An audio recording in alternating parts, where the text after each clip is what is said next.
Okay, everyone, we're going to get started. I'd like to welcome you all today to the North Carolina Spring Pop Health Collaborative and want to thank you so much for your time and willingness to join us today to talk about the journey towards managed Medicaid care. Get your go bag ready. I looked the other day and I think we were like T minus 112 days and counting. So coming up upon the go live for managed Medicaid, and we are blessed today with a wonderful panel of participants, which I'm gonna introduce in just a few minutes. But first, a few housekeeping notes before we begin. I'm Ruth Christopolsky, Senior Vice President of Population Health from Atrium Health, and I, along with Martha Chestnut, would like to welcome you to the meeting today. We do want to let you know that you have been muted upon arrival, and we ask that you ensure that you continue to mute yourself to prevent accidental background noise. There are, more than 100 folks on the call today, so taking yourself off mute could cause some chaos as our speakers are presenting. We will have a question and answer opportunity following the presentation. Danielle, along the way, will be monitoring the question and answer function within Teams. So if you go into the chat, you can actually put a question there so that we can address any questions that you pose online. And you can also use the raise the hand feature at the bottom of your screen when we get to the question and answer section, and we'll make sure to call on you. We do have a wonderful opportunity today to spend some time with Dave Richards and the leadership team from North Carolina Medicaid in advance of our July 1 go live for managed Medicaid transformation. And today we're planning on discussing many important items to remember in the final days before managed Medicaid goes live. Including issues around the advanced medical homes and COVID coverage policies, all things that are really important to us right now. Our format today is intended for you all to hear current plans from the leadership, as well as to ask and have facilitated questions with this wonderful group of leaders that we have today. So before we begin, I'd like to introduce our presenters. And first and foremost, we have Dave Richard, who is the Deputy Secretary of North Carolina Medicaid, where he leads North Carolina's $14 billion Medicaid and North Carolina Health Choice programs for the state's Department of Health and Human Services. Prior to leading Medicaid, Mr. Richard was the Deputy Secretary for DHHS Behavioral Health and Developmental Disability Services and the State Operated Healthcare Facilities Division. That's a really big job. He joined DHHS in May of 2013 as the Director of the Division of Mental Health, Intellectual and Developmental Disabilities, and Substance Abuse Services. Mr. Richard joined DHHS after leading the ARC of North Carolina, an advocacy and service organization for people with intellectual and developmental disabilities, as its executive director for 24 years. So welcome, Mr. Richard, to the discussion today. Next, we have Jay Ludlam. Jay joined the North Carolina Department of Health and Human Services in August of 2017.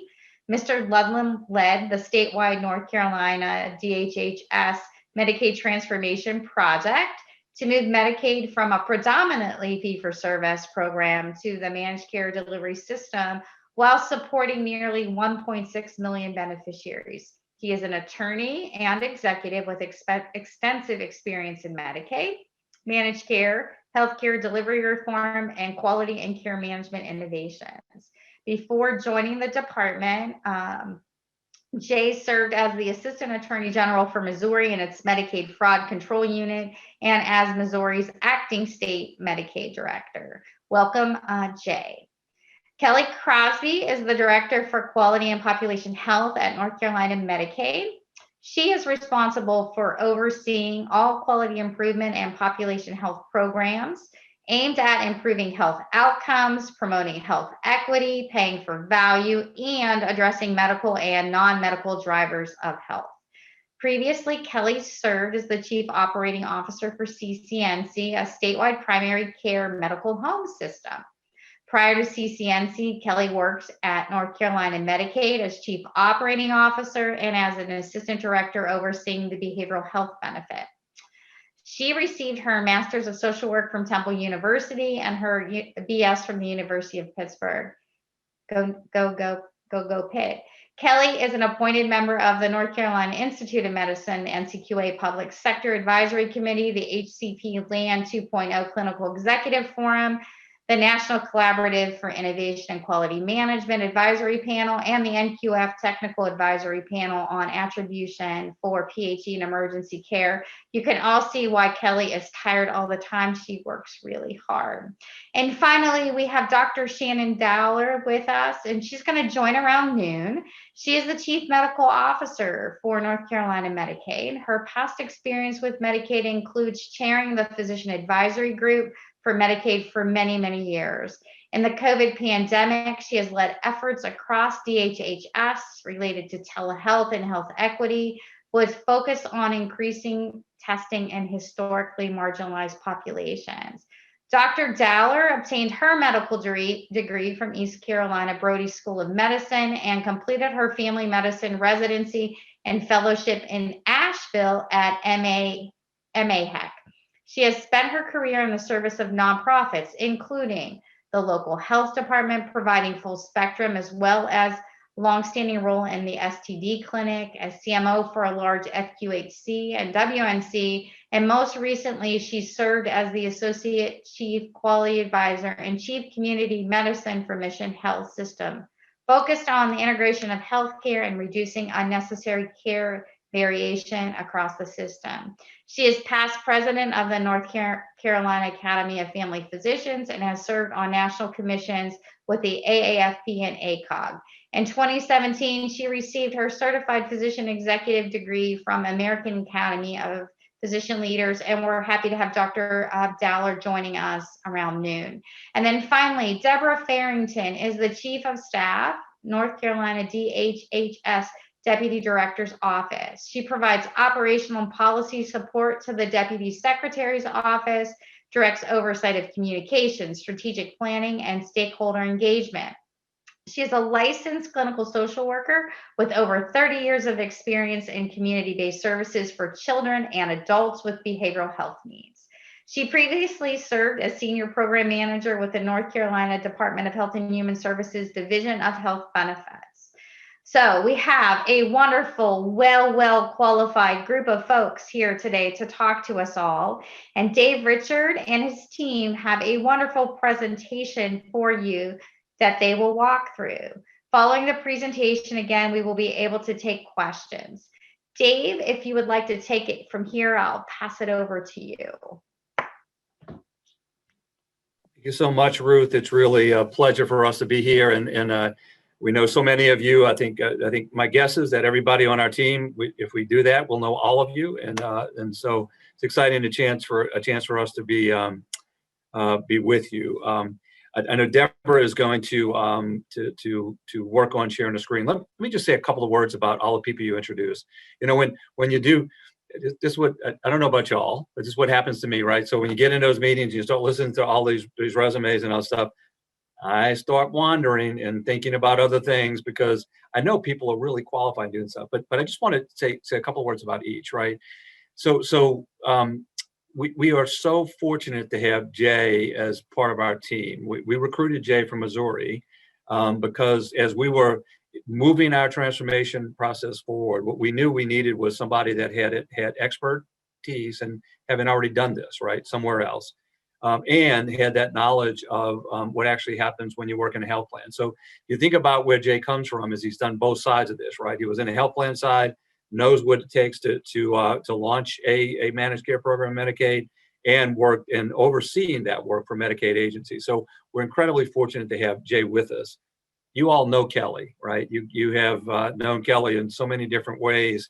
And I had noted when she was at Medicaid, and she left Medicaid and went, the way I think about it, that she was incredible when she was at Medicaid previously. She went off and did some additional work in community, came back to Medicaid with that expertise and experience that she had, and brings this unbelievable, I don't even know how to say this, calm approach to this transition to managed care.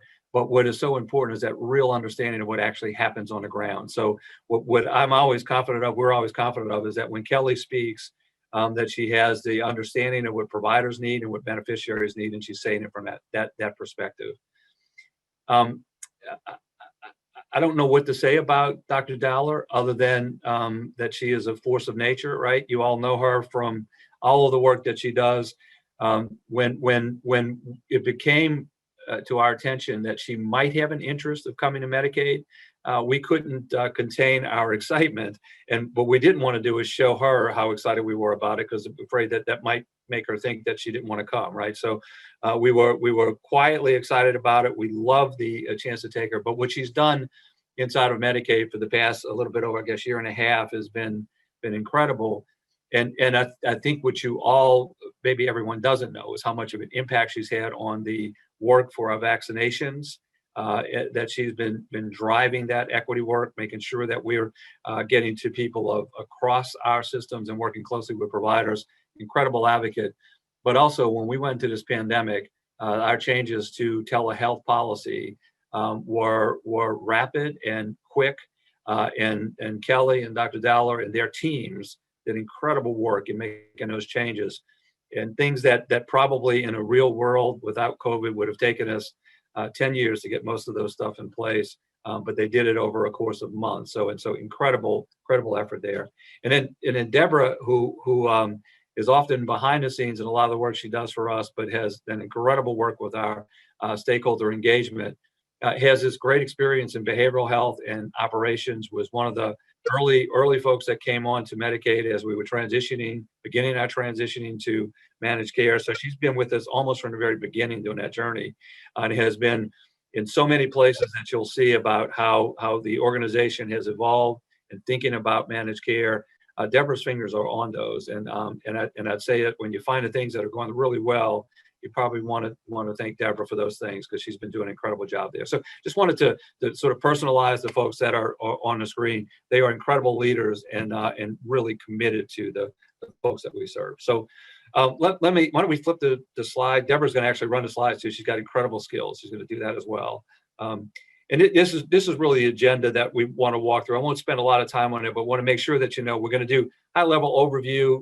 Jay's going to do some really great conversation about where we are in our status, the contract and payment, some resources that we have. Then Kelly's going to really talk about the AMH and the quality overview updates, clinical policy utilization. Shannon will come in and do those. She'll join us a little bit later. I think she's in clinic today, actually, up until noon. So excited to have that. So before I do this slide, let me sort of address. I actually have an elephant in the room that people gave me for presentation. I forgot to bring it down, but let me address the elephant in the room, which I know a lot of people keep asking this question. They say, why would you want to transition to managed care? This massive change, in fact, the biggest change in Medicaid in decades, maybe in its entire history, during the middle of a pandemic. And it's a great question. People ask us all the time, and there are really two answers that I think that are important to give. There might be multiple other ones, but two answers that are really important. Number one, and this one is the sort of practical answer, right? It's the law. Now, people have said to us, well, yeah, there was the law before and you delayed, but let me tell you a little bit about why it's so important now. We had worked with our members of the General Assembly ever since this journey began some 5.5 years ago toward managed care. And in that work, we've been, I think, incredibly honest with them about what could work well, what couldn't work well. They gave us an opportunity to make changes as we went along and put together a program that we think makes sense. And I'll mention that in a minute. And when the governor's budget process, the process where he vetoed and we couldn't come to an agreement on a budget, happened, we delayed managed care because we needed that budget to be able to move forward.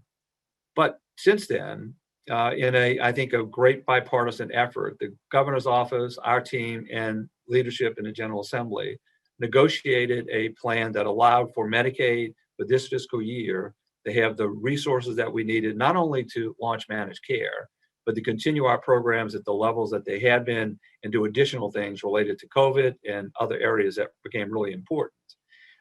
And in that negotiation, what we all agreed to is that we would launch managed care officially on July 1st of this year. That means something. And it means something because as we work with members of the General Assembly, we want to continue to have that relationship to where we can be upfront and honest with them, tell them what's really good about our program and tell them when things aren't going well, and work with them to make sure that it's funded appropriately and make sure that that the policy changes that we believe will make in the best interest of our beneficiaries are listened to. We don't always agree, but they're listened to. So there's from my perspective, a really important point is that we all agreed that we move forward and that we will do that. And I think that in itself will help us make sure that the program, Medicaid program, is in good hands in terms of how policy and financial decisions are made over the coming years as we continue that commitment. But that's one reason. I think the more important reason is this: is that we working with you, with providers, with beneficiaries, with advocates, under the leadership of Secretary Cohen and her vision over the past 5 years, have developed a program through our 1115 waiver submission that will add incredible value to what we provide to our beneficiaries in North Carolina. And I'm going to mention those in a second. But the idea that this Medicaid program, and there are some things about managed care that I know people don't like, but what we have put in place as a program are much more easily done inside of a managed care environment that allow us to really, really make sure we're thinking about buying health for North Carolina beneficiaries on Medicaid, and hopefully drive other health reforms in other parts of the sector.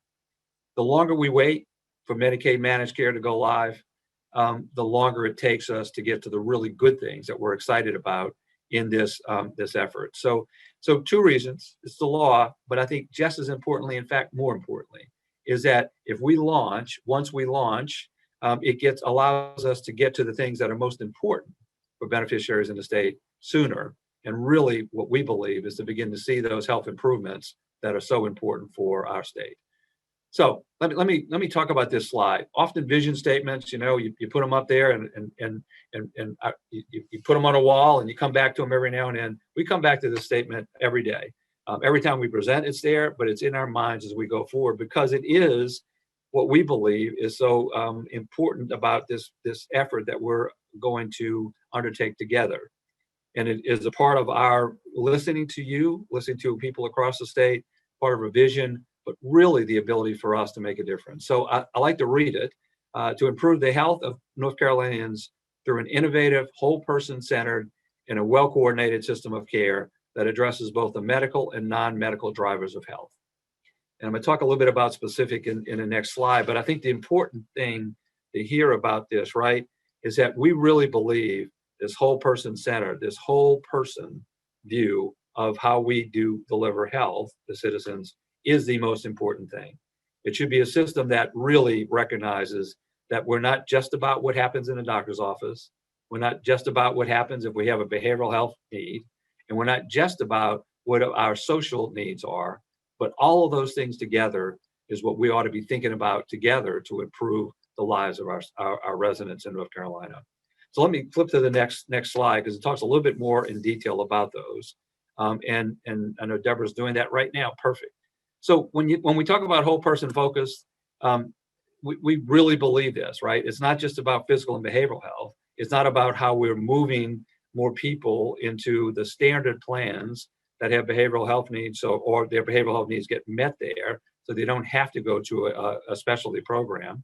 But it's really about how we integrate that along with the social determinants of health and how we think about addressing those needs for people.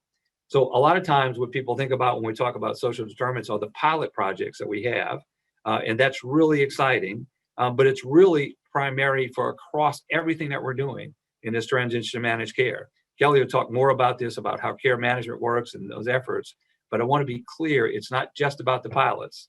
It's about everything we think about, this integration for our, as we move forward with managed care.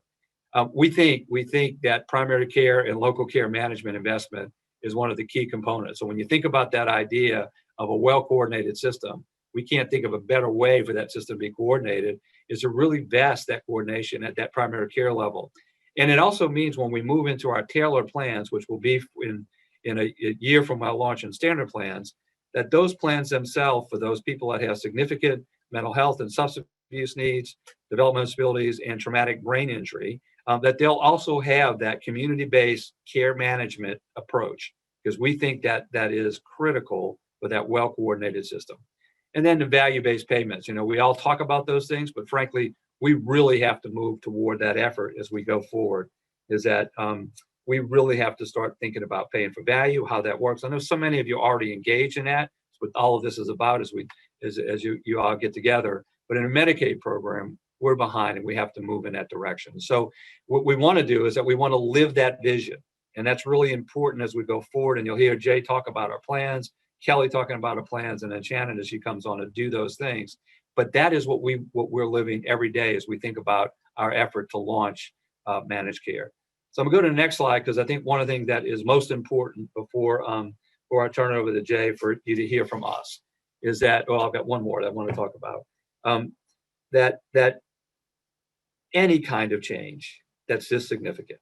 And no, we hear everyone when they say to us, going from one payer in Medicaid to 5 payers is really difficult, and it's going to create some administrative burden. We know that the changes to where, it's even if folks weren't happy with our policies, right? But clearly where Medicaid was on those, and there'll be some more flexibility that health plans will have about that. Moving those, that will be more difficult for providers as we go forward. So we know that there are a lot of things in this transition that will not be easy. Mainly that, the payment system and who people have as a plan will be different to go forward.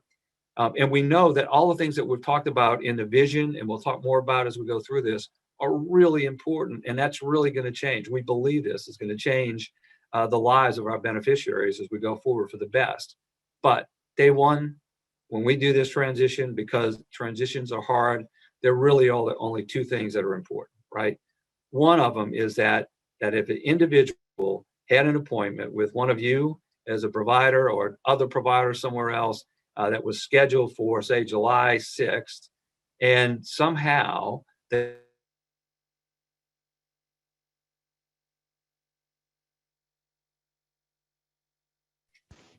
So Dave, we temporarily lost your audio.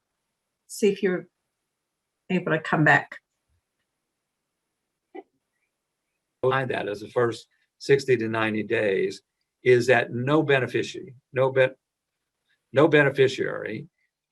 doesn't get the service that they need and the care that they need because of our mistake at the state level, a mistake at the plan level, a mistake that the beneficiary made, but that they get seen and that the care that they needed is provided. That is the number one priority.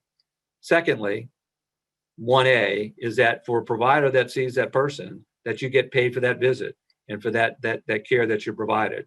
What we know is that this incredible provider community that we have in Medicaid, something that I think is somewhat unique to North Carolina, the commitment we have, is something that we want to make sure that we sustain, and that the providers get the payment they need to continue the work that they're doing. So we're all excited. I just see there's some text message that maybe we lost me. I hope I'm back. You're back. And if I'm not, somebody will. Thank you, Jay.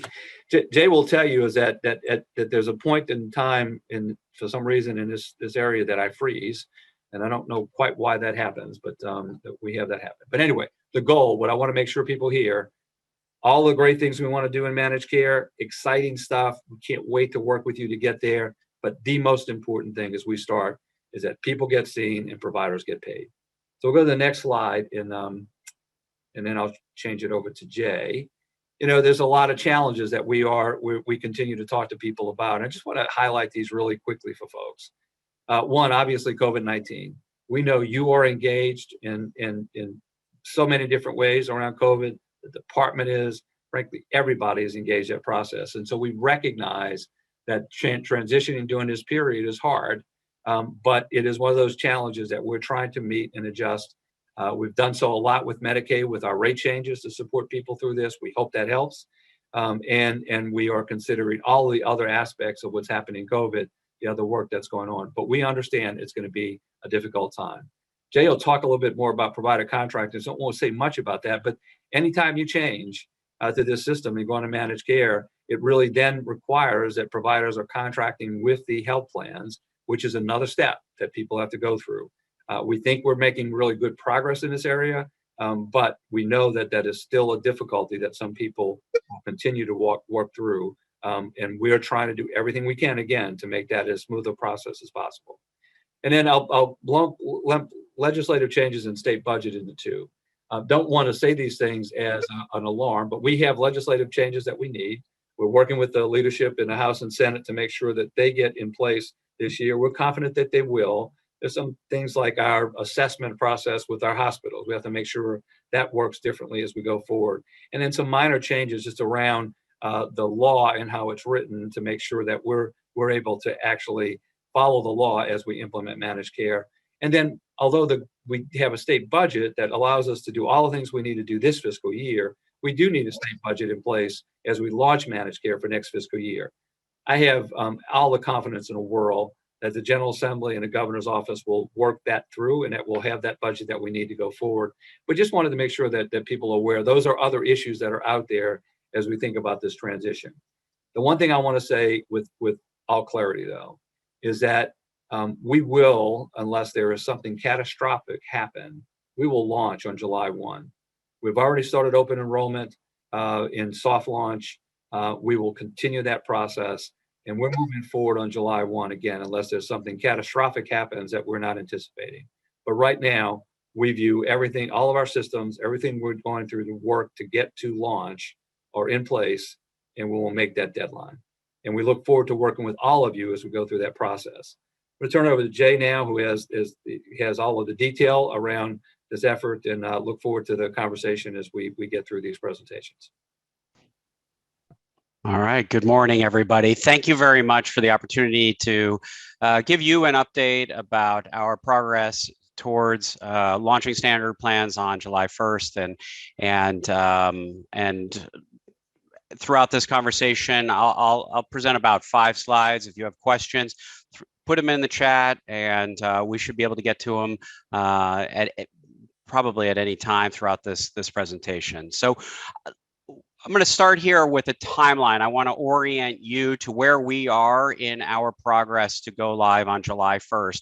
I'm going to focus primarily on the stars on this page, but there are some key other points that I want to raise with you and to draw your attention to. So Dave mentioned briefly that we have begun open enrollment, and open enrollment is a process that we go through in a number of different situations. Corporations typically go through an open enrollment period where you choose a new health insurance program through your employer. We have Medicare open enrollment. There are different stages of open enrollment. Very similar to that, we are doing open enrollment for our Medicaid managed care beneficiaries, and we will start that on Monday, the 15th. But we have been sending out enrollment packages that describe the opportunities, the options that individuals have, and different ways that they can enroll with a health plan. That there are different additional value-added services that the health plans are offering in addition to the core Medicaid benefit. And there's other information that may answer questions that the beneficiary could have about managed care. So those enrollment packages, we've been sending those out to about 700,000 families that will be moving to managed care in July. We've been sending those packages out since around March 1st. And those packages will continue to arrive through the the end of this week. So that on Monday, our beneficiaries will have an opportunity to log into a website, to call the call center, to download the mobile apps that are available on an Apple or an Android phone. And it gives them an opportunity to begin enrolling in our managed care plan starting on the 15th. So 2 key dates. The first has already happened. The 15th is coming up very quickly. And then for approximately 60 days, I think it's 62 technically, we will have open enrollment where our beneficiaries will have that opportunity to enroll in a health plan. We have hired a third-party vendor to coordinate that enrollment choice counseling for our beneficiaries. This enrollment broker is an independent organization. They are not affiliated with any of the 5 health plans that we have selected to work here in North Carolina, nor are they affiliated with the state. So they should provide neutral third-party information to our beneficiaries to help them really make the best selection of a health plan for that beneficiary and their family. Open enrollment ends on the 14th of May. Almost immediately after that, after the call centers close on the night of the 14th, we will begin doing a number of activities to help our beneficiaries and to set them up at the health plans that they have been assigned to. So we will go through a process in which beneficiaries that did not choose a health plan, they remain in Medicaid, and in fact, they remain eligible and mandatorily enrolled in the Medicaid managed care program. So those beneficiaries who may not have called the call center or logged onto the website to choose a health plan, we will choose a health plan for them based on information that we have about them. And really the primary driver of that is who their primary care provider is today. And so we'll get to that in a minute. We'll talk about some of those issues, and because they may affect you and your practices. So after open enrollment, we'll assign those beneficiaries to a health plan.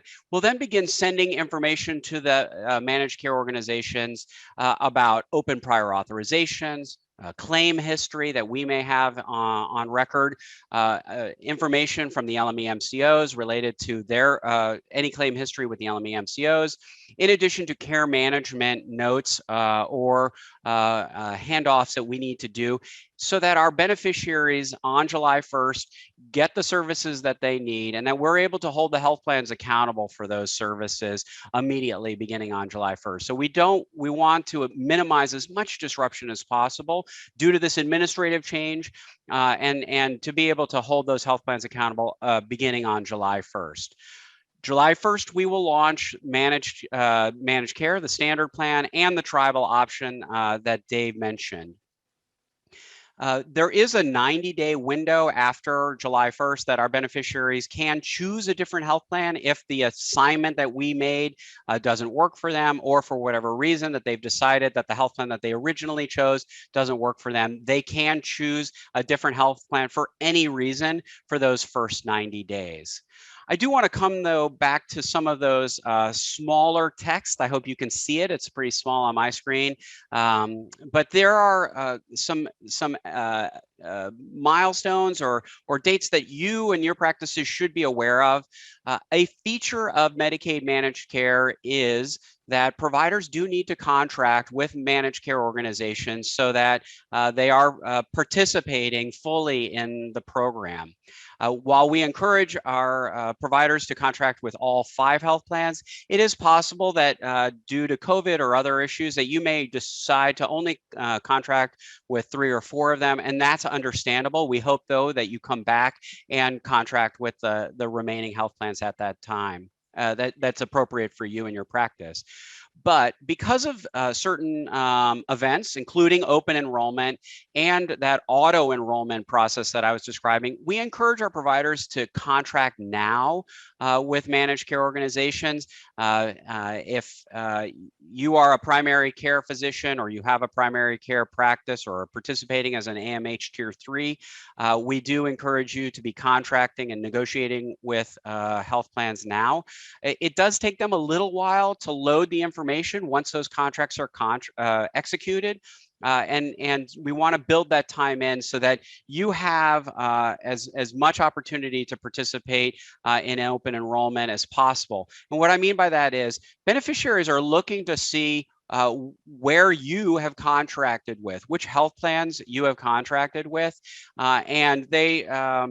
and so when they call the enrollment broker or log on to their website, they're looking for you. And if you're only participating with, say, 2 or 3, they will choose one of those 2 or 3 health plans to enroll in. So we really want you to be contracted as soon as possible so that our beneficiaries have a full picture about who you're contracted with and what health plan to choose. All right, I'm going to go to the next slide, please. So there are a number of activities that we are doing with our health plans and in preparing for managed care. So a couple of the beneficiary focused activities, of course, I just said we were focused on open enrollment right now. We do have a paid advertising campaign that will encourage our beneficiaries to learn more about Medicaid managed care, and then later on as open enrollment matures to find a health plan and to enroll with them. We do a number of engagement and outreach activities with our beneficiaries so that they understand what is Medicaid managed care and how it affects them. We have updated and worked with each of the 5 health plans to ensure that they have a comprehensive member handbook. We work very closely, and we'll talk a little bit about health plan readiness in a minute, but we work very closely with the health plans to ensure that their end-to-end testing, that information about prior authorizations, past claim history, these transition of care activities, that these processes are really fully vetted, that we do system integration testing, user acceptance testing, and end-to-end testing so that we're more confident in our business processes as well as our technical processes, and where we may have issues, that we're better prepared to address those issues and have mitigations and contingency plans in place before they adversely affect our beneficiaries or you. We have worked closely with our county DSS partners in different supports for them. We work on playbooks. We've done training sessions. We do a lot of work with them to be sure that they're ready to support our beneficiaries. Provider activities, of course, as I said, a big focus right now is on contracting. Again, encourage you to contract with all 5 health plans. We have a provider ombudsman program and have updated our call center so that they can begin taking calls related to your issues, questions about contracting. Obviously, we don't have lawyers on staff. We encourage you to talk to your own lawyers about that. But you may have general questions. You may not have had any health plan reach out to you. We encourage you to reach out to us and we'll put you in touch with the health plans. We do have resources, though, that are available on our website that provide information about their each health plan's network contracting point of contact so that you can reach out to them and get more information about their health plan and get them to engage you. We do expect the health plans to really to work on understanding what's important to you and your businesses and to tailor and negotiate a contract that works for you. We have a number of fireside chats that I think we'll talk about later, different engagement activities that we hope our providers get involved with.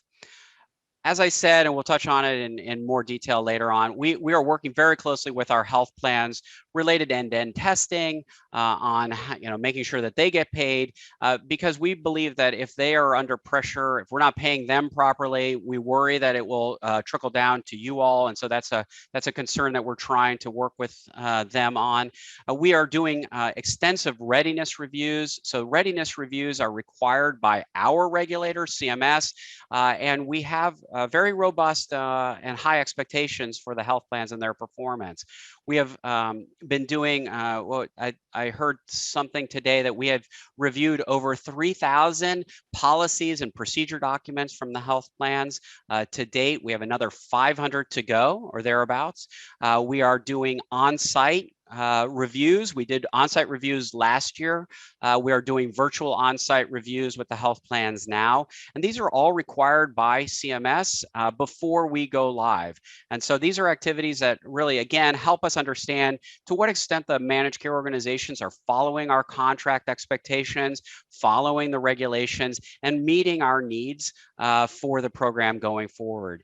These readiness activities really don't stop after we go live. They turn into what we call audits or reviews, but these activities really verify that we're confident that we know whether or not the health plans are ready. And if they're not ready, and they're not going to be perfect on day one, but we expect them to have a plan on or a mitigation or a contingency program in place.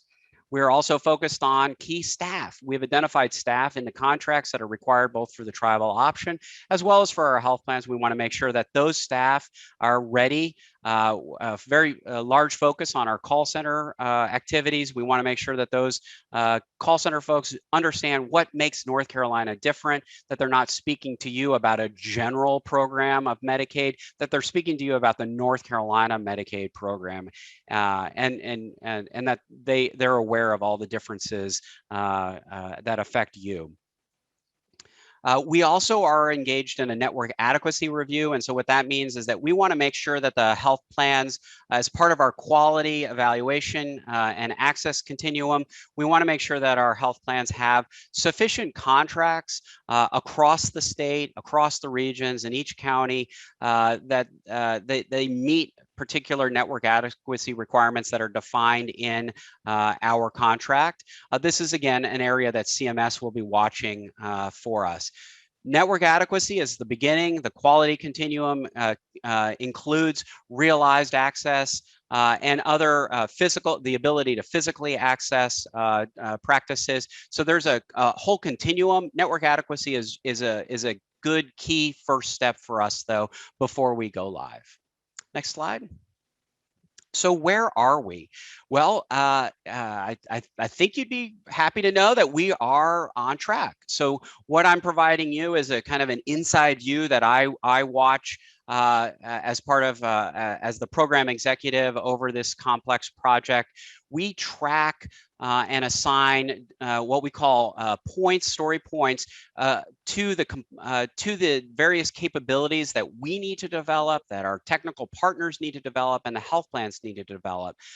Not every activity is equal, and therefore some of these activities, including open enrollment, is an incredibly complex activity that it may be worth hundreds of points internally. It allows us to track and make sure that we have the necessary, I'm going to call it velocity, that the project is moving in the right direction, that our staff are keeping up with the work that need to be done, that the health plans are closing the testing activities that need to be done in the timeframes they need to be done.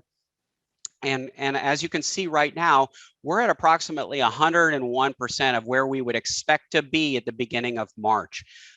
That's really quite extraordinary. We expected a little bit of slowdown because of COVID, and we have not seen it. Our teams have been able to work very well, I think, in a virtual environment. We did not see a slowdown during the holiday break, and we continued to to track very well. The different colors represent the various teams that we have working on this. We probably have, I'm just going to estimate, 650 to 800 people across the department working across different vendors that we've hired that are working, all rowing in the same direction towards July 1st. And so that just shows you the complexity and the level that we're tracking these activities. At this point, the way I would argue we're at 101% is some of the teams have closed some issues or tasks that may be due next week or the following week.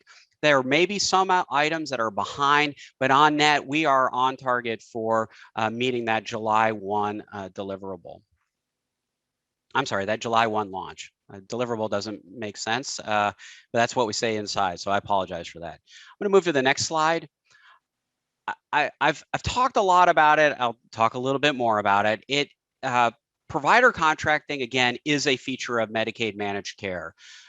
In NC Medicaid Direct and in order to participate in managed care, providers still need to enroll with the Medicaid state agency. That is a CMS requirement of participation in the Medicaid program generally.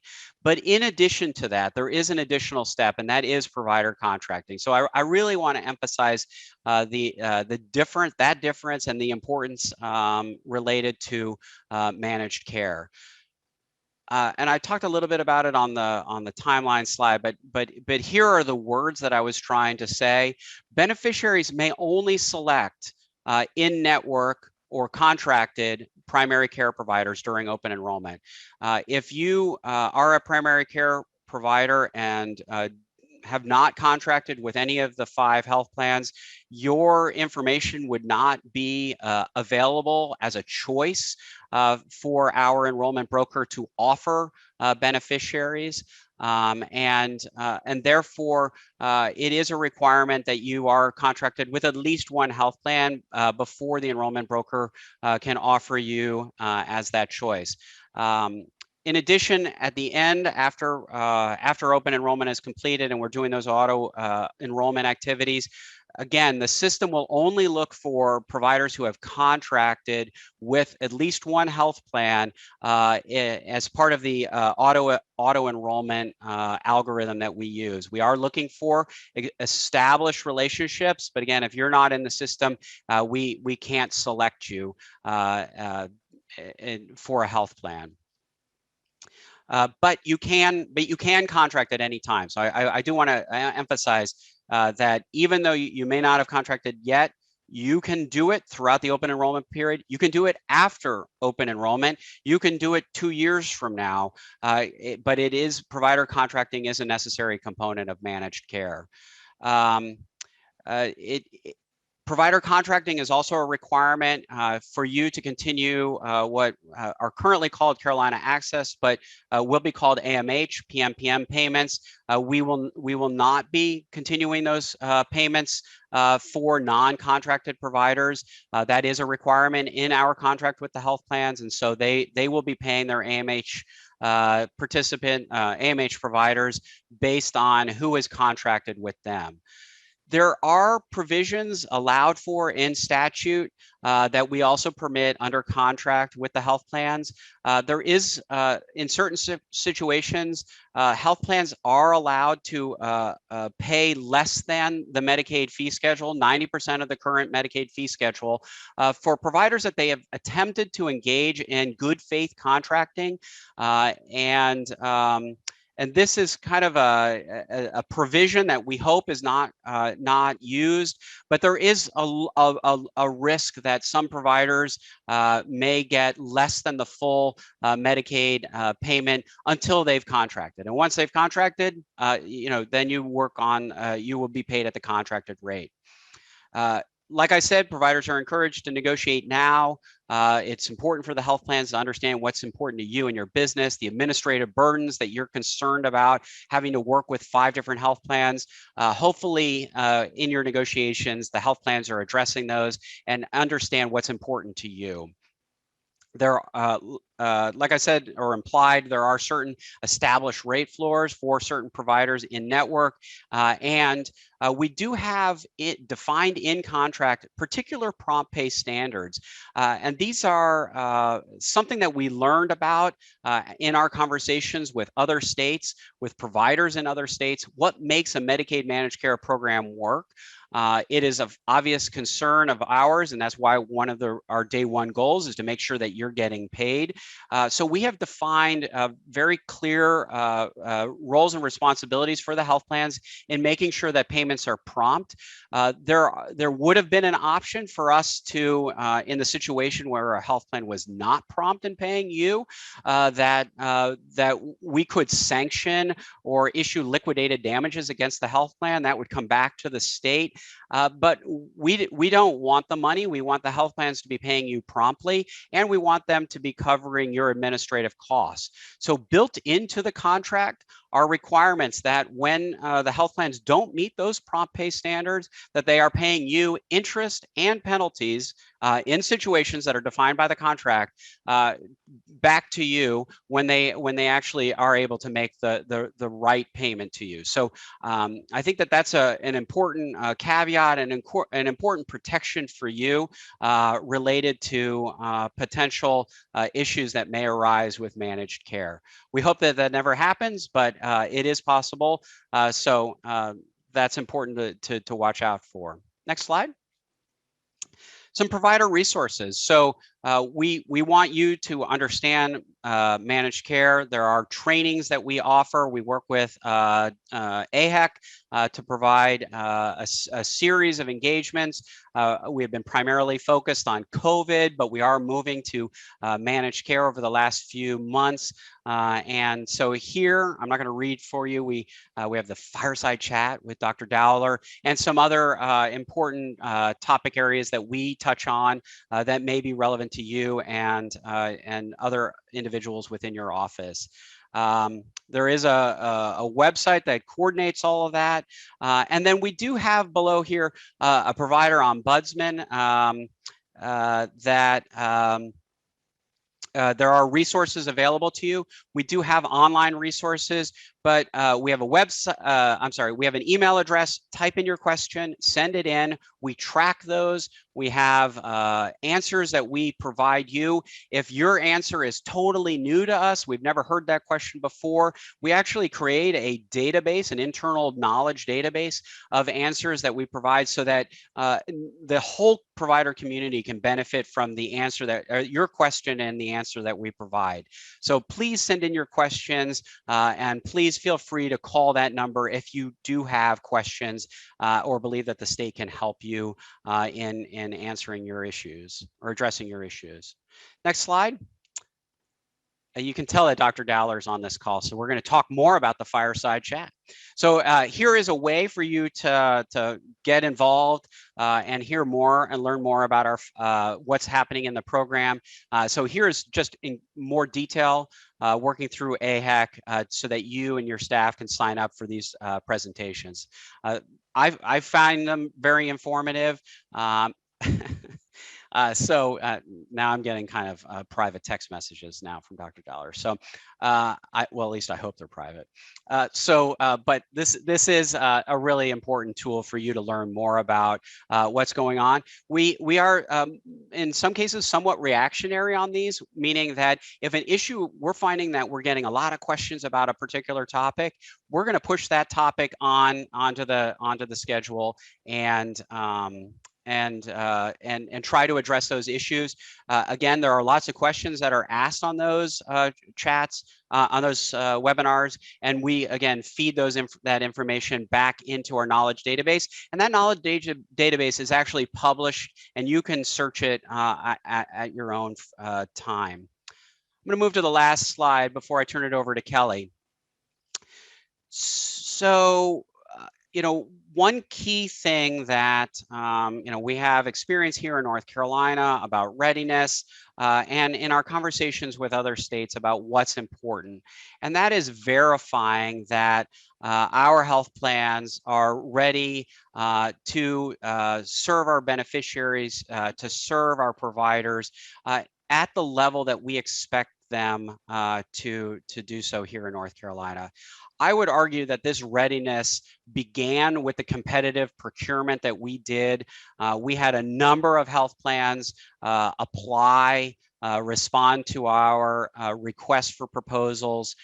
Not every one of those respondents became a health plan, and in part because they didn't meet the initial standard that the evaluation committee established.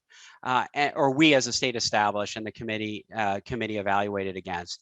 And so this readiness activity, it's a continuing effort to verify that our health plans are ready. And I'm not going to read all the words on this. I've touched on it a little bit. We have looked at over 3,000 documents. I believe we have 78 on-site readiness review sessions with the health plans. So there is a lot of work that we do, and we monitor this on a weekly or bi-weekly schedule. We are looking at the provider networks, and there are certain areas that we feel good on and we're not monitoring as closely because the health plans have contracted with sufficient primary care providers. But we do have areas that we will continue to monitor, and that those are important to us and important to our beneficiaries and important to delivering care. So we will continue to monitor the network and the contracting. Based on historical experience here in North Carolina, we are very sensitive to the importance of testing.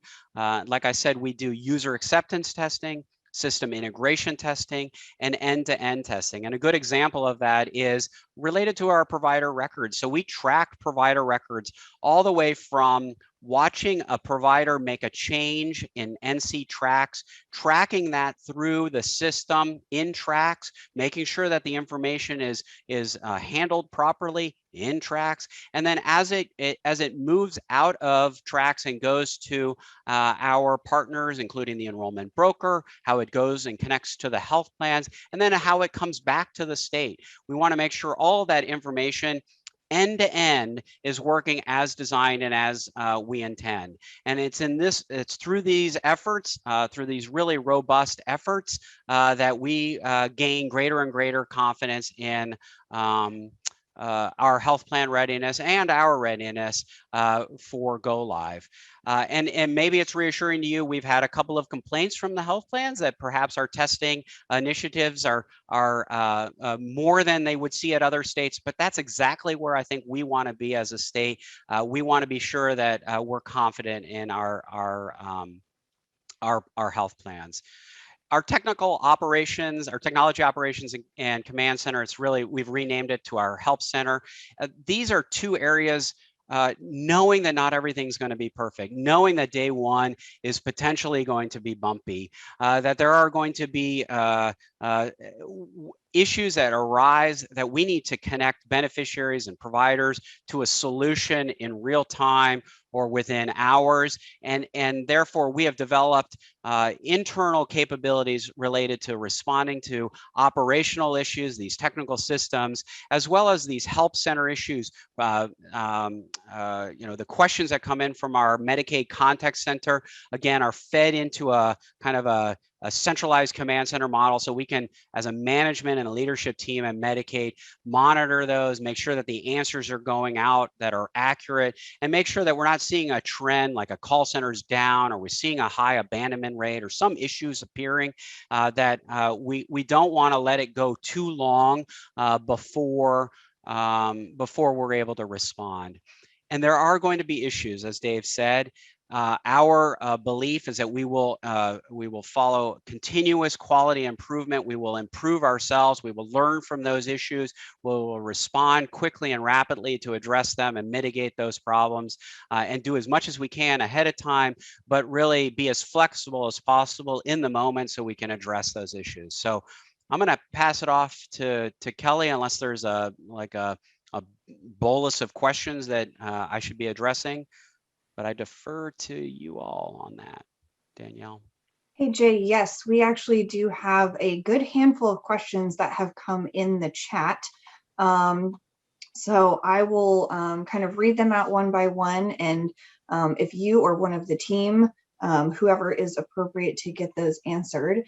So first question we have is, can you speak more to the risk of reimbursement at 90%? And is that if we don't contract with all 5 plans through CCPN and contracting through CCPN versus direct with PHPs? Yeah, thank you. I think that the risk, there is a risk, and I think that the risk is going to vary depending on to the extent that the managed care organizations have reached out to you and you've actually engaged in contracting negotiations, and that they have offered you a a fair good faith contract. And from the state's perspective, a fair good faith contract is effectively what you're receiving now in the same conditions that you're receiving now. So not more burdensome prior authorization requirements or what have you, and not a reimbursement rate that's below what you're currently receiving. So there is a possible risk there. It is not a requirement that you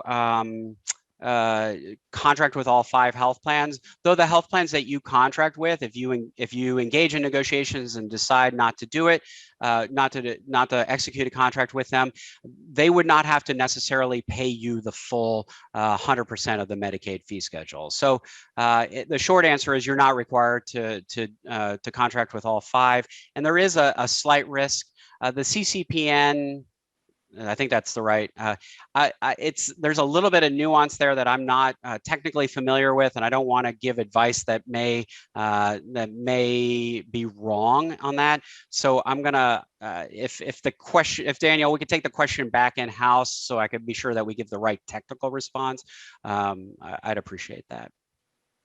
Absolutely, we can do that. I can help a little bit more with the CIN questions now, or I can do it a little bit later in my presentation, whatever folks want. I'd recommend in your presentation. I think you answer a lot of those questions. Yeah.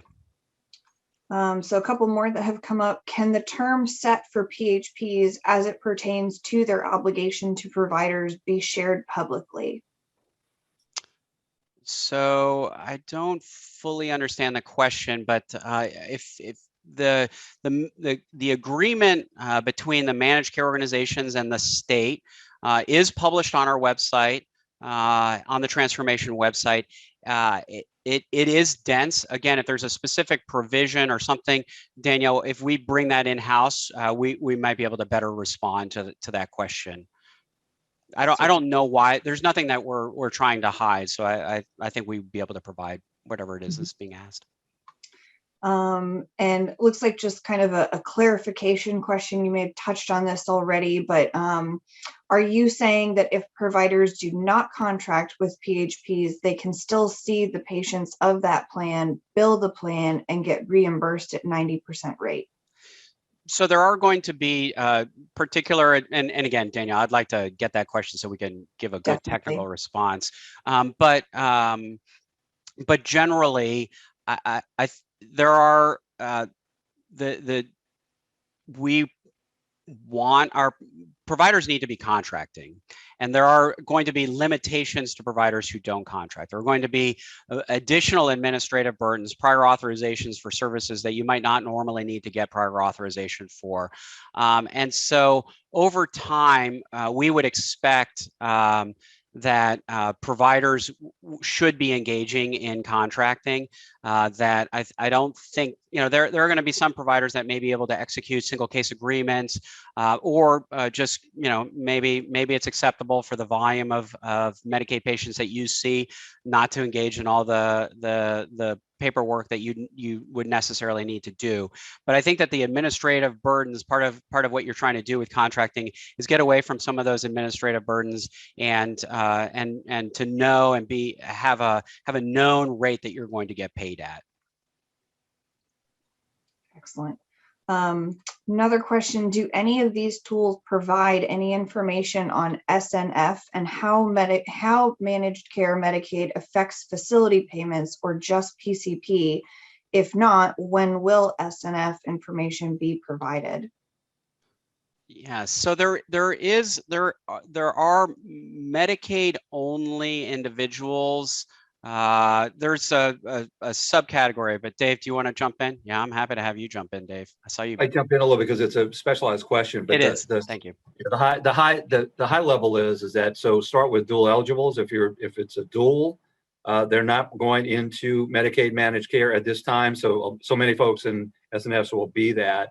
If a person is in an SNF for more than 90 days, they will not be in Medicaid managed care at the time. The folks that will most likely be there, and this is the way I like to think about it, right? So somebody is in Medicaid managed care, they get referred to a long-term care facility for rehab, so a skilled nursing facility for rehab. and it's a short-term stay, they would stay inside of managed care, or if this transition happens while they're there and the expectation is that they would wind up not spending more than 90 days, they would most likely transition to managed care at that time. So duals are out. Any long stay beyond 90 days, those folks are not in managed care now. Eventually, the legislation requires us to bring folks in, but for this phase, they're not.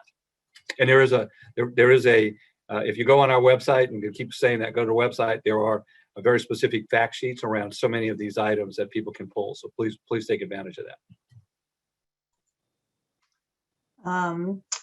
Also, a question about, is there a contact person for more specific reimbursement-based questions as they pertain to new primary care, integrated care models, or clinics starting on or after July 1?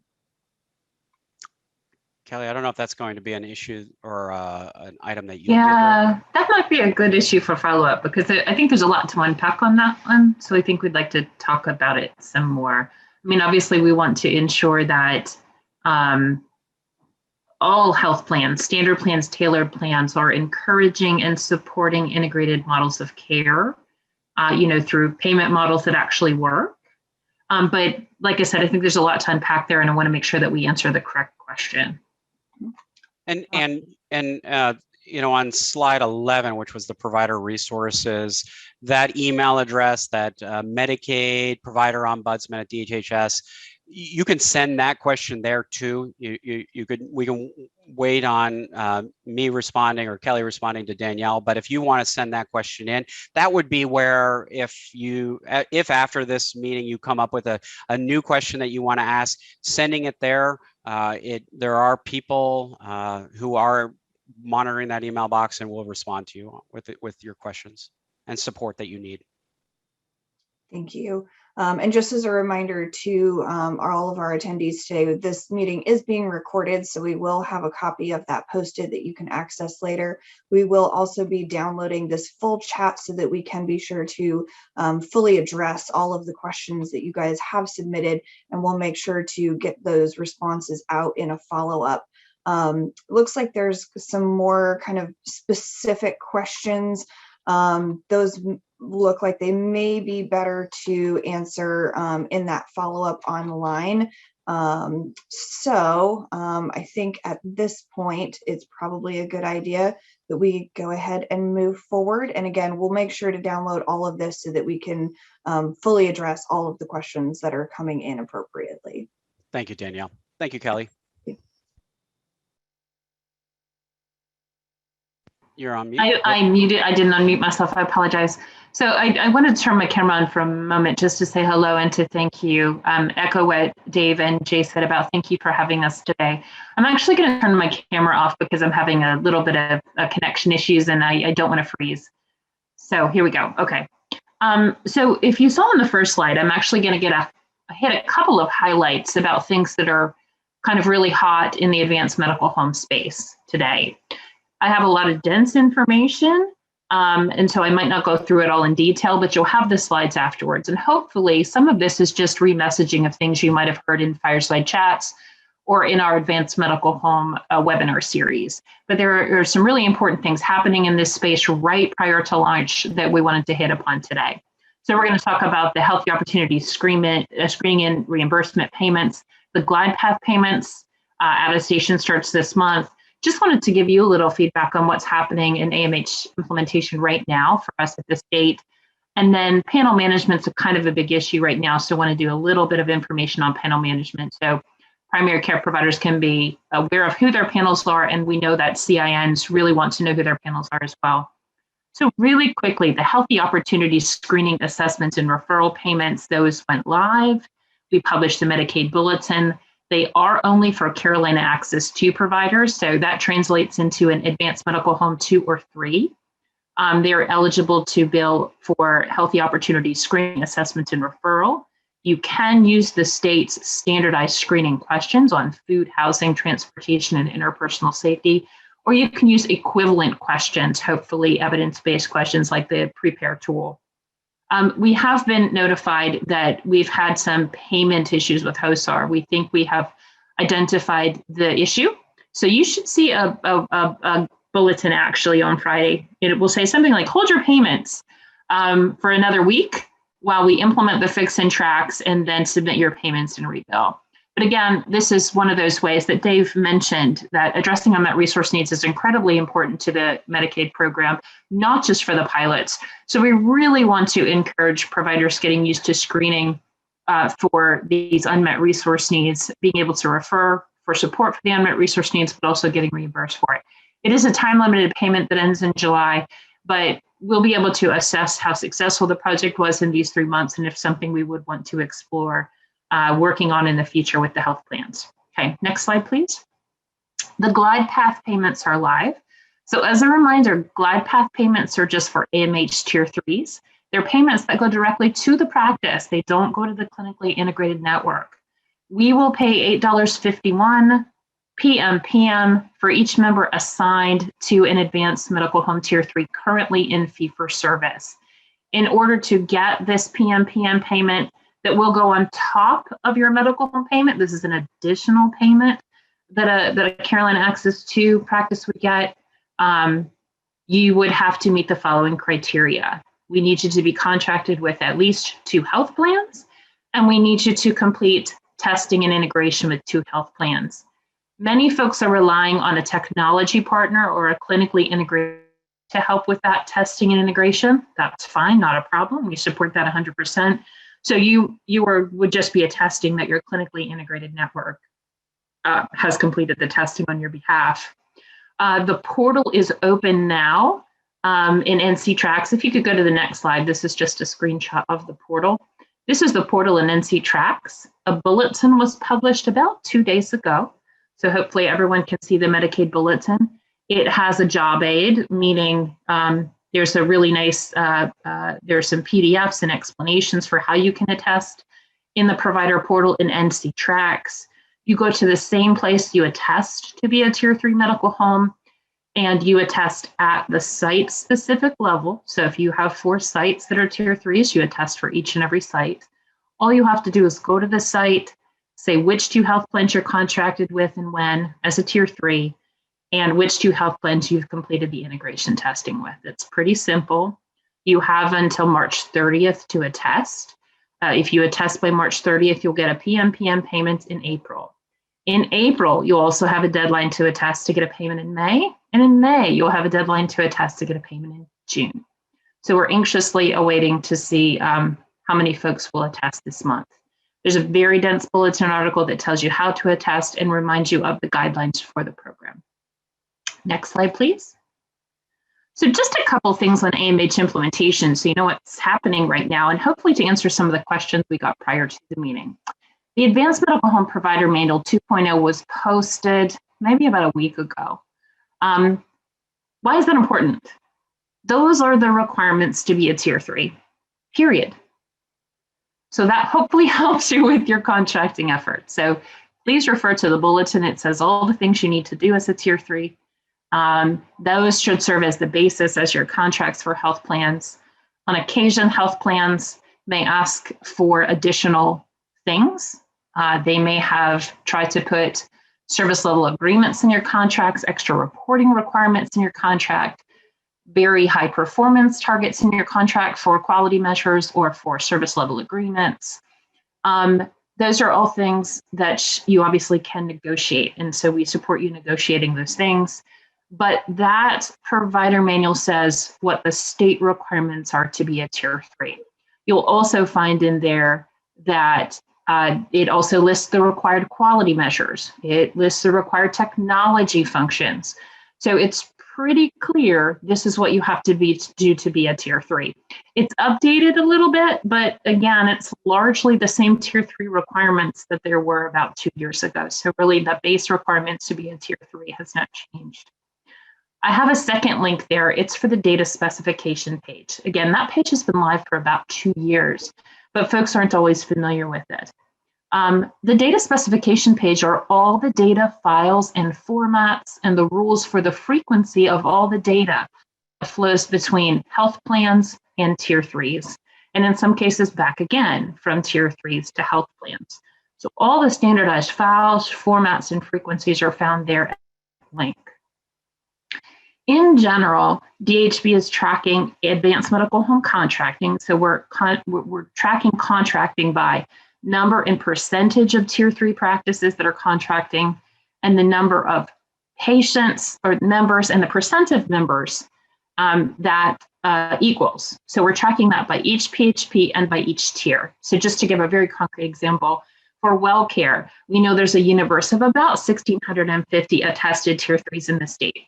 So, and we know that equates to about roughly 95% of the population is there. So by WellCare, we're tracking how many and what percentage of those tier 3s are contracted with WellCare and what percentage and number of beneficiaries that equals. Those are rough numbers. Please don't do anything with those numbers, but just to let you know, we are tracking that and we're working with the plans on a weekly basis as their contracts come in to understand what the barriers are, because again, we really want to encourage as many members to be associated with tier 3s as possible and for as many tier 3s to be contracted with health plans as possible. So we are tracking that every week. We're also tracking integration testing every single week. We have a separate testing and integration meetings with the health plans to make sure that they are testing data with tier 3s or their CINs. And I mentioned the glide path payments. We will begin tracking those in April. Next slide. Super quick things I want to say about panel management. So again, if you're an advanced medical home or you're a CIN supporting a large group of advanced medical homes, you really want to make sure you have an accurate panel. That's important for care management, for planning, to know how much money you're going to get. And certainly, you need to know the group of people you'll be accountable for in terms of quality and in some cases, cost. So starting in April, we started to publish some information on how the heck to find out who your panel is. And if you have panel issues, how to fix it. So this first slide is just kind of telling you the way that it is right now. Members in Medicaid can choose to go to a practice. They choose that at DSS when they enroll, or they're assigned to a practice. Practices agree to have members assigned. If the person is assigned to a place they're not actually going, the person themselves has to call DSS or fill out a form to get changed to another practice. You'll see a bullet about how to get your panel and also how to help members change their panel. That's a very member-specific process, so it's quite arduous, or it can be if you have a lot of patients to change. There's something really important in the middle of the slide I do want to call to your attention. We are building a new functionality in the NCTRAC's provider portal, so you don't have to go to CCNC. You can, and that's fine, that we support that. But you can also just go to the portal and find out who your Medicaid assigned panel is. Next slide, please. So because we've had a lot of feedback from primary care practices on how important it is that their panel is correct and how challenging it can be to move one member at a time, we were asked to explore if there's a way the state could do a sort of a batch reassignment process prior to launch. So we've actually been working on that with some consultation by quite a few stakeholders. We're actually doing testing with those stakeholder practices right now. So we're looking at reassigning members who are transitioning into managed care, and we're looking at a very specific group of members. So we're looking at members who have not seen the assigned PCP practice that they're assigned to, but they're actually seeing another primary care practice. So a member who's assigned to Dr. Smith, but who actually has claims with Dr. Jones, because that's who they've actually been seeing. So those are the folks we're looking at. And we are considering, we're not looking at individual practitioner levels. We're looking at any sites within an NPI. So many of you have 4 sites. It has the same NPI, but you have 4 different site codes. So we consider all of that still the same site. We don't care. Members want to move around sites. Obviously, that's fine with you, and that's great. So we're trying to look at the most recently seen provider they're really seeing. We are also looking at things like the most seen. And we're looking at geographic proximity, because obviously we would never want to reassign a member to a PCP that's 4 counties away. When we do determine to reassign members, we'll be reassigning them to Carolina Access 2 practices, so that equates to tier 2 and 3 practices as they are today. And this will happen sometime this month, and members will get new cards in April. So that'll be right before some critical dates in managed care. So as I said, we're testing with quite a few practices that have multi-sites right now. We're several pediatric practices, internal meds, family meds, independent and system-owned, as well as 4 FQHCs with multiple sites. So we're trying to make sure that our methodology is sound. We're asking people to look at lists of patients they would lose and patients they would gain based on our algorithm to see if it matches their EHR.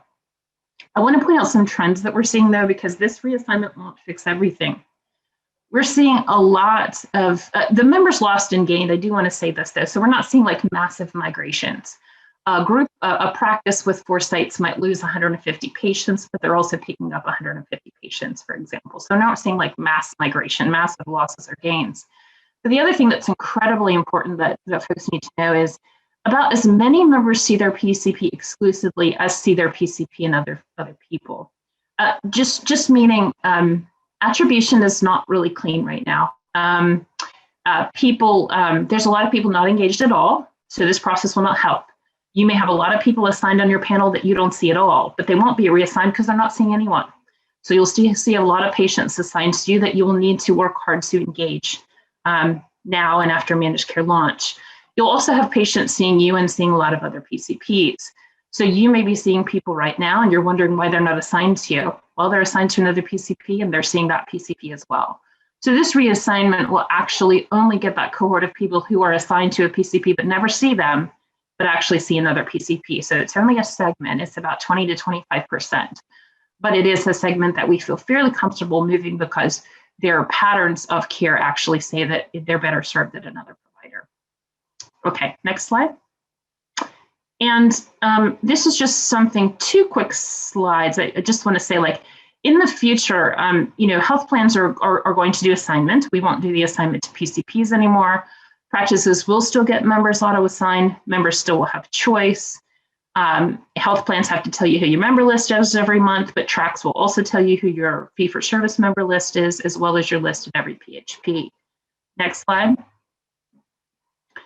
And then finally, this is a big deal. So we're actually we're polling provider groups, and I'll leave the questions with you today. We don't have time to do a poll, but actually we want to know what are the panel management issues that worry you the most in managed care. So we're actively working now with the health plans to create kind of some cheat sheets for you on what to do with some common panel concerns in the future. So if you look at the next slide, these are some common questions that we're getting from folks, like how can I provide care for members who aren't assigned to me? If someone shows up in my office, they're not mine. I'm in network with the plan, but this person is assigned to me, what do we do? Or I have a person who needs to change. I need to get them on my panel. How do I get them on my panel? I don't call DSS anymore, what do I do? So we're trying to put together some cheat sheets with the help of the PHPs, the health plans, to help folks. So that's the last slide on panel. And I think on quality, I need to spend 10 or less minutes if I'm tracking right. So there's a lot of dense information here, but I'm going to do my best right now just to synthesize it. Why quality? Obviously, we think that we want people to be really aware of how we're measuring quality in the managed care system and the role you play. And there are some documents coming out right now and some policy decisions that very much affect primary care providers and CIM. So we want to make sure we hit some highlights here today so you're aware. First slide. So hopefully folks, or next slide, please. Yeah, hopefully folks are aware of our quality strategy right now. What I would say about this in 10 seconds is we are measuring better care delivery, healthier people and communities, and smarter spending. We have a whole lot of things we're measuring, but they track back to this. Do we have an adequate network? Do providers feel engaged? Do members feel engaged? Do they feel like they have access? How are we doing on preventative, primary, and chronic care? How are we managing the overall health of our population? So how are we addressing crises like the opioid crisis, for example? But also how are we ensuring that we're promoting health equity across all of our programs? And lastly, are we spending money in the right place? So that's kind of our quality framework. Next slide, please. Here are 3 really important documents that I want you to see, and there's a link for the quality management website if you're not familiar with it. But very soon we're going to have some documents coming out that should be incredibly important to you, how you do business with the health plans, and also how your contracts look with health plans. The first is the quality strategy, which really is just a governing document explaining everything I just said about aims, goals, and objectives and measures. It's a governing document. The next thing is the annual quality report, and that's actually going to have 4 years of Medicaid data to say on a whole bunch of measures, how has Medicaid as a whole been doing? So you'll see our rates on all kinds of measures and how we've trended over the years and how we compare to national comparators, national states, other Medicaid states. And you'll also see lots of stratifications. So any place in particular where we see disparities in rates, but usually by race or ethnicity, there's just some of our largest disparities. We will display those as well, so you can see those. You'll also see the advanced medical home measure set in there really clearly, and you'll also see how the state has performed on those advanced medical home measures. The last thing that will come out is the technical specifications manual. If you can go back one slide really quickly. The technical specifications manual, it is exactly what it sounds like. It's quite a dry document, but it will show all the measures and it will actually say it's NQF number this, and here's the numerator and the denominator, just so we're all measuring things in exactly the same way. It's a bit of a dry document, but one of the things it does have in it that we really want folks to see are how we set targets for health plans. So you want to look at those carefully. I have a couple slides in those, but that's also in the technical specifications manual. It's a very mechanical document, but the targets are in there as well. Next slide. This is just the measurement cycle for all of you that are measure nerds. You know measures go on calendar years. So the plans will start in July of 2021. The official measurement period starts in calendar year 2022. So that's how we will monitor health plan performance and in turn yours. Next slide. I think the last big topic I want to cover is quality targets. And there are two targets. We're going to talk about targets for all measures and targets for measures where we see disparities. In general, we want health plans to perform better year over year, obviously. And we are setting a very simple target. We're using a very simple targeting methodology. So for all measures for which health plans are accountable, we expect to see a 5% relative improvement. So not total percent or total points per year, but 5% relative improvement of the measure year over year, period. So think about when you're accepting contracts from PHPs, know that this is the target we've set for them, 5% relative improvement. So you're going to want to see the rates in the quality, annual quality report, and then you're going to think 5% relative improvement is the target that the state set for PHPs. Next slide. Next slide, this just demonstrates how the 5% relative improvement works. I don't have time to unpack this slide. It's relatively simple, actually, but we used an example. So please look at this and happy to answer any questions on it after the fact. Next one. It's also incredibly important for us that we are promoting health equity. And so we have we've adopted an objective standard, not a subjective standard, for improvement. We expect in places where we see a disparity, and we have used the ARC definition for disparity, which is any measure where there's a greater than 10% relative gap. On the next slide, you will see an example of a disparity. So this is where we actually see a disparity in flu vaccinations between our Black and African American patients and our white and Caucasian patients. So if you look at the blue and the yellow, that is more than a 10% relative disparity in that measure. Next slide, please. So the second target we set for health plans is a 10% relative increase year over year for measures in which there is a disparity. And if you go to the next slide, that's just an example. So for all measures, there's a 5% improvement requirement. And for measures where we see a disparity between groups, for the group that is behind, we expect to see a 10% improvement for that particular group. And then if you look at the last slide, that just puts it all together. So as you can see where we started, if you look on the first column on the left, you see the disparity in color. You can see it. The Black and African American rate is the blue people, and the white or Caucasian rate are the yellow icons. And by the end of 4 years, what you should see is that the percentage of blue to yellow icons is much better, but also is much better compared to the red icons, which is the group that is not meeting the measure whatsoever. So again, probably something that you want to study, but two things you want to take away. We require health plans to do 5% relative improvement better year over year. And in places we see disparities, we expect to see 10% improvement. Again, think about that with your contracts. Next slide, I think that might be it for me. Oh, just two quick things. Health plans are required to do performance improvement projects. We have standardized those because the last thing we want is for providers to have different performance improvement projects across PHPs. We have a standardized child, adult, and maternal health measure, and those are comprehensive diabetes care for adults, immunization status combo 10, so that's for the littlest ones, and then we have the timeliness of prenatal care for maternal health care. Those will be standardized across health plans. And then the final slide, you want to unpack the final slide a little bit later. If you could go to my final slide, please. This just talks about technical assistance and practice support. Hopefully folks are very familiar with the support AHEC is giving us through like the Fireside chat and the Advanced Medical Home Coaching Program. That coaching program will continue after launch, and AHEC will continue to support statewide quality improvement. They'll host things like regional forums. They'll host webinars on our statewide quality improvement projects. But the health plans will be responsible for things like sharing data with practices, but also collaborating with AHEC and the state on QI efforts for those 3 initiatives. That's my last slide. That was a lot of information.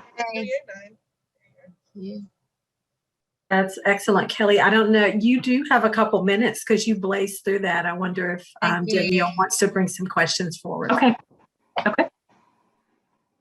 Yes, definitely. We've had a few questions that have come up. So let's see here. Let me scroll back up a little bit.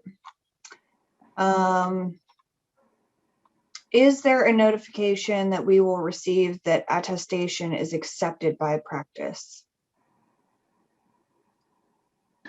That is a good question. And I think the answer is no right now, but I need to take that back to the team. We do have a validation process. So if you go in Trax and you hit the attest button at the bottom, Trax will accept it, period. And it will append a payment to you. It'll append a payment to your site. We have a verification process where we get a report from the health plans that said, yep, this provider with NPI, whatever, did complete integration testing, and then we validate that, and then Trax completes the payment. But I don't think we have a notification payment for a provider except if you don't get a payment.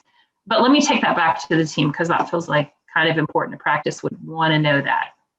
Absolutely. Before they get an RA without a payment. Yeah. Next question. And there's 2 that I think are going to go together here a little bit. So will the Healthy Opportunity Screening reimbursement be active for any current Medicaid patient, including dual, or only those transitioning to managed Medicaid? Oh, good question. It's available for all Medicaid beneficiaries, whether they're transitioning to managed care on July 1st or not. It's for all members. Excellent. If your practice was part of the pilot, would the practice be aware of that? Eventually, yes. Like the pilot regions aren't chosen yet, but yes, at a certain point, the pilot regions will be chosen, and there will be a lot of effort we want them to be successful. So absolutely, there'll be a lot of educational efforts with the health plans, the AMH practices, if there's a CIN involved, with other providers in that region to make sure they're successful. So absolutely. Wonderful. Will there be guidelines for PMH as well? Yeah, great question. Yes, and Dr. T and I are meeting with the pregnancy medical home folks tonight, the OB Champions meet. So yeah, so part of what we're going through with them are, and I can send it to your group, Danielle. There's a program guide for the program in managed care. We've attempted to keep it largely the same, with the same incentive packages, the same measures, quality measures that will go out. We will have statewide QI for that as well. We'll be migrating the statewide OB champion model. So a lot of it we've tried to maintain the same, except of course we'll be adding new partners into the mix with the health plans. But we're trying to standardize and keep what we can the same, but certain things will change. Excellent.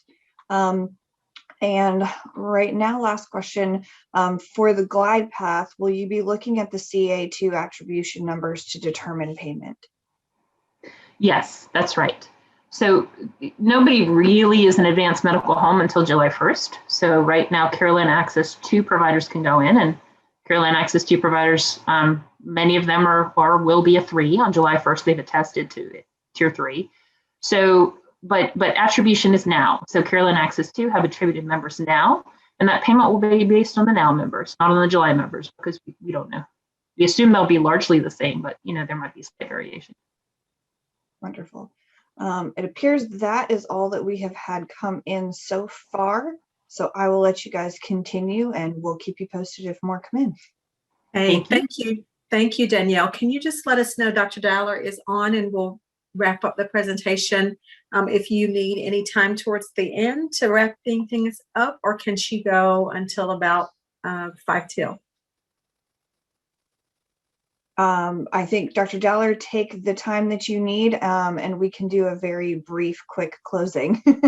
That sounds good. Are you able to hear me okay, Danielle, through my mask? Yes. Okay, great. Yep. All right. Well, thanks, everybody. I'm coming to you live from the health department in Buncombe County. So I am masked. I did want to give you a few updates on clinical coverage and how we're going to be covering clinical policies after go live. This isn't new information. It's been out there for a long time, but I know our team has really been doing a lot of thinking about it from an operational standpoint, and that part is kind of new. And so, I just want to go over, we all know that our clinical policies are the floor. That's part of the agreement with managed care, is that what we have in clinical policy is the floor. But not everything is necessarily written down in clinical policy. So there are these gray areas. We have a set of policies that have to be followed exactly to the letter, exactly as we've written them. I've written a song to help me remember those. I won't sing it for you today because Jay and Dave won't let me, but just know that there are ways to remember which policies they are. The rest of them that we have written policies for, we give the guidance that you just have to follow the same amount, scope, and duration that we have. Then there are the silent policies. Sorry, I'm having mask issues. We have silent policies, or things that we don't have a policy on, we're silent, but the plan sometimes will have policies. And so is that more restrictive or not? So we're just working through those details so that they're clear and easy on go live. So next slide. These are the required clinical policies. In other words, they have to be followed essentially to the letter as they exist today. And there's no argument or disagreement or anything over this. The only place that we have had to do some real understanding how to make this work as smoothly as possible for everyone is the PDP, the physician drug program, but everyone is on board, no concerns. Next slide. The place where tension sort of begins is when we talk about what does it mean to be a floor of a clinical policy. And so is the floor meaning that it has to cover exactly as we have now? Yes, that's true, in the same amount, scope, and duration.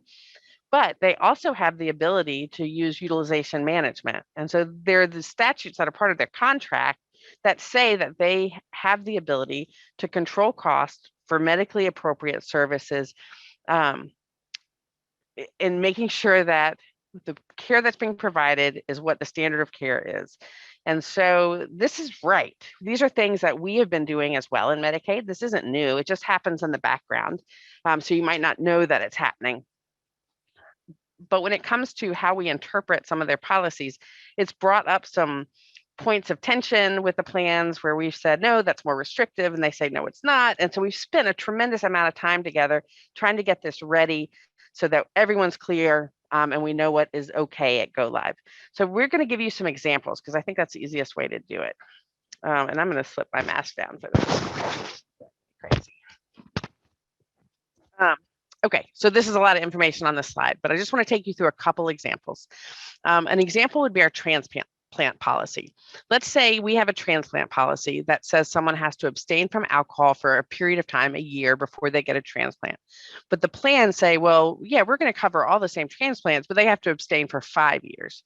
We would say, nope, that's more restrictive because it's not in the same amount, scope, and duration as our written policies. So that's a really kind of easy example. Another example would be around outpatient drug screens. So we say in our current policy, you can have 24 drug screens, urine drug screens a year in a calendar year. And the plan says, yeah, we agree, we're going to let them have 24, but after 18, we need to make sure it's medically necessary. And we would say, okay, that's fair. You're putting a utilization management criteria, but it's still, you can still cover at least 24 drug screens a year for a beneficiary that meets that medical necessity. Another example of this, everyone that practices medicine with is very familiar with around hemoglobin A1Cs, because you have to do this all the time for Medicare and other payers. Right now, our policy is silent in Medicaid about how many hemoglobin A1Cs a provider can order a year. But the plans say, well, we want there to be 4 covered a year, but to have more, we'll cover more. But you need to show us that it's medically necessary. Which is exactly what Medicare and other payers do right now. And we'd say, yeah, that makes sense. You're going to go on and give the 4. There's not going to be a hard stop, so you'll never not cover more than that. But you need to see that it's medically necessary to have more than what is recommended in the guidelines. Another example would be colon cancer screening. Right now, we're silent on the frequency of colonoscopies, right? You can have a colonoscopy every day of the week and you wouldn't get a denial necessarily. That's bad on us. We should have had limits in place for that, because no one should get a colonoscopy every day of the week. It's not medically indicated. It's not medically necessary. So if a plan comes in and says, we want to have some PA on colonoscopies to make sure that it's medically necessary and meeting current screening guidelines, that would be completely appropriate for them to do that. We have agreed that the USPSTF standards is what we've agreed on are the preventive standards that we're following as part of that floor. Of course, you go to 10 different organizations, you get 10 different screening standards, but that's the one that we've agreed on together. So I have a couple more examples I'll just hit really quickly, because I do think it helps folks understand the difference between the floor of the policy and utilization management. The next one's AAA screening. So right now, we don't have a policy on AAA screening. We're silent on that. If a PHP came to us and said, we think no women should ever have a AAA screening, and we're going to put it in our policy that women can't have this. It's not a covered service.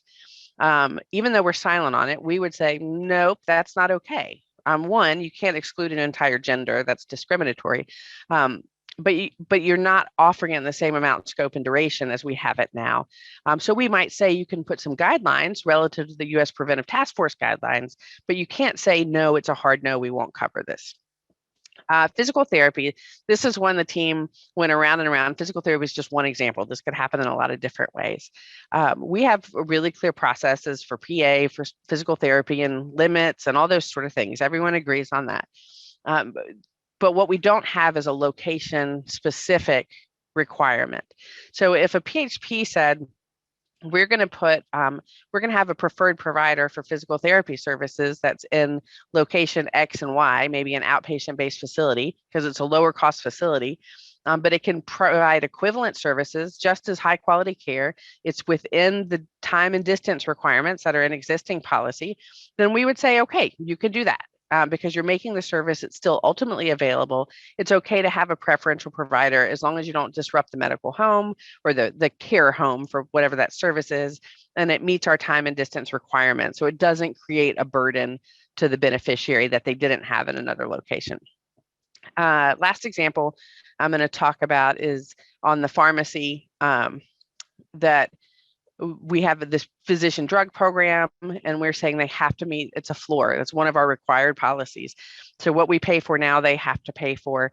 And let's say they wanted to add a prior authorization and a complex process to limit what can be done on the PDP. We'd say no, because you have to cover what we cover now in the PDP, and you can't limit it compared to that. So next slide. So just giving these examples, I hope makes everyone feel comfortable with how we're interpreting the floor versus utilization management. In our prior iteration, 2 years ago, we were reviewing every single policy of every single plan and giving it a thumbs up or a thumbs down. It was literally thousands of policies, some of which were dozens of pages long, and it put the impetus on the state to make sure that the policies were adequate. And what the plans have came back to us and said, this process is really tedious. If we attest that we are going to honor your policies and we are going to honor the floor, it would be much easier for everybody and would probably make more sense, to which we agreed through a course of negotiations and time. And so the plans they're attesting that they are doing this. And then it's going to be on us at the state to make sure that we're doing good oversight. a big part of the oversight is going to be the feedback we hear from you. I have no doubt that the providers around North Carolina are going to let us know if they feel like things are more restrictive, or if policies have changed in a dramatic way, in a way that they were not supposed to. But also, we are going to be really intentional about looking at utilization, measuring member and provider grievances, appeals, looking at claims data and denials. So we're going to try to get upstream. So before you even have a chance to come at us and tell us, hey, they're not doing this right, we hope that we're going to be the ones calling them to say, hey, we're noticing you're not covering nearly as many whatever procedures as we covered a year ago. You know, there's something different happening. And particularly if it's a different one plan versus other plans. So we're going to be, our policy team is going to be very proactive in making sure the clinical policies are held to the standard of the floor. If a plan is found to be out of compliance, there will be a way where they'll be able to appeal a liquidated damage, but they're at risk for liquidated damages. Like, they have to make it right, they have to fix it, and they have to pay for the error, essentially. And I promise you, they're not interested in doing that. They do not want liquidated damages. So they're working really hard to make sure that their policies are in no way more restrictive than what we have now. So next slide. That was your last one, Shannon. Okay, great. Yeah, so that was sort of a quick run through of what took me personally months to get through mentally. You know, this model of what is a floor and what is more restrictive, and how do you overlay utilization management on that? And I feel like we've come to a place where bottom line is beneficiaries are going to get what they need. And you as providers will not lose your minds providing beneficiaries what they need. So I will leave it there and open it up if there are any questions for me.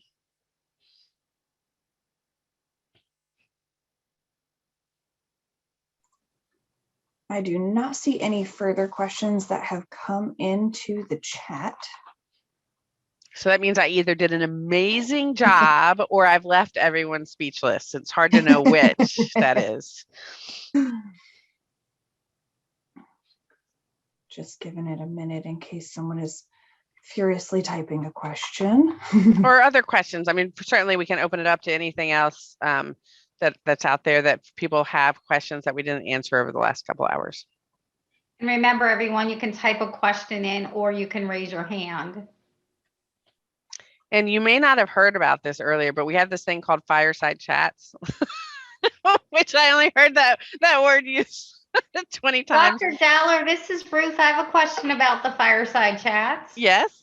Will you be continuing the Fireside Chats after go live? I suspect we will. Okay. The cadence of them will probably change, and I suspect it's going to be more of an oversight update, you know, on what we're finding, what is different, what's the same, how's our quality. You know, I think what are people's concerns, you know, hearing from the field. That's been probably the most valuable thing of the Fireside Chats, is that question and answer time we leave at the end, where you can really feel the energy of what's happening around the state. And where people are struggling or doing okay. I've participated in a few, and I think it'd be really valuable to continue at least, you know, maybe 6 to 12 months after go live, so that, you know, you can get kind of real time in the field kind of feedback. And there's a place for individuals to ask questions and express concerns. Absolutely. Thanks. Other questions, anyone? And just addressing a question regarding the recording, we will be posting this recording to the Medical Society website. We will follow up with everyone in an email with a link to where that recording will be located on our site, along with any of the other links that were mentioned today during the presentation as well. So those will be easily accessible for everyone. Again, we will be downloading the chat. So those questions that you posed in the chat that maybe needed a little bit more discussion amongst the group and some more formalized answering will get handled as well. So please stay tuned for that. Please keep an eye out on your email. It will be early next week when that will be up and posted, and we'll make sure to get that out to everyone. Let's see here. And an important thing, Danielle, we are shifting the name from Fireside Chat to Poolside Chat in April, because, you know, no one wants a fireplace in the middle of summer. I love it. Love it.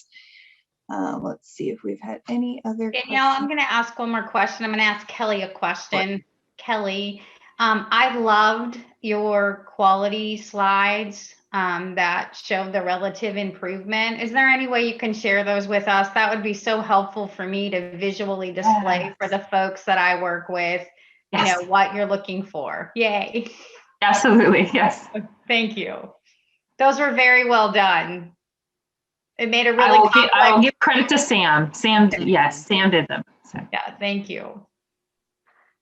Any other questions from the team? There's a lot of people on.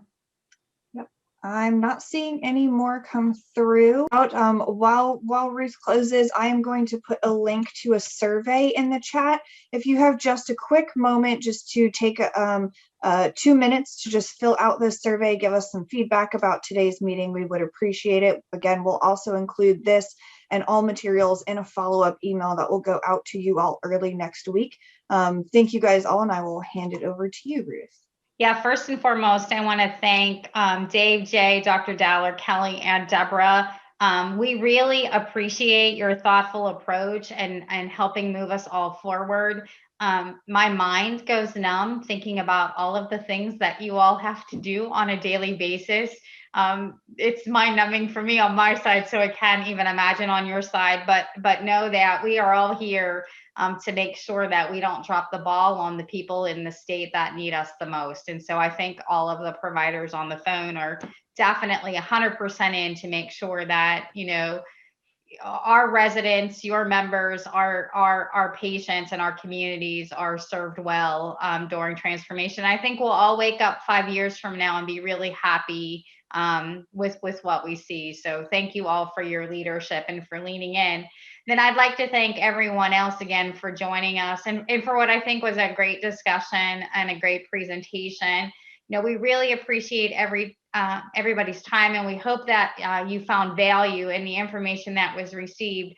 We know how busy everybody is. There's a lot of moving parts. We're all still living in COVID, and many of us are dealing with vaccines and health disparities and inequities and still doing testing and caring for sick people and getting ready for Medicaid transformation. So thank you all for taking 2 hours out of your day to discuss this very important topic.